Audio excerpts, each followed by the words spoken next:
আওয়ামী লীগের নেতৃত্বে সংগ্রাম পরিষদ গড়ে তোলো এবং তোমাদের যা কিছু আছে তাই নিয়ে প্রস্তুত থাকো। মনে রাখবা, রক্ত যখন দিয়েছি রক্ত আরো দেব, এদেশের মানুষকে মুক্ত করে ছাড়বো ইনশাআল্লাহ।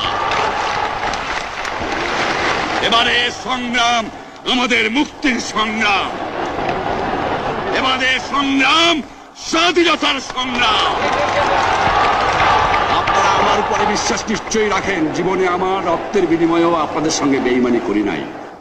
প্রধানমন্ত্রিত্ব দিয়ে আমাকে নিতে পারে নাই, ফাঁসি কাস্টে আসামি দিয়ে আমাকে নিতে পারে নাই। যে রক্ত দিয়ে আপনারা আমাকে একদিন জেলের থেকে বার করে নিয়ে এসেছিলেন, এই রেসকোর্স ময়দানে আমি বলেছিলাম আমার রক্ত দিয়ে আমি রক্তের ঋণ শোধ করবো, মনে আছে? আমি রক্ত দেওয়ার জন্য প্রস্তুত। আমাদের মিটিং এইখানেই শেষ।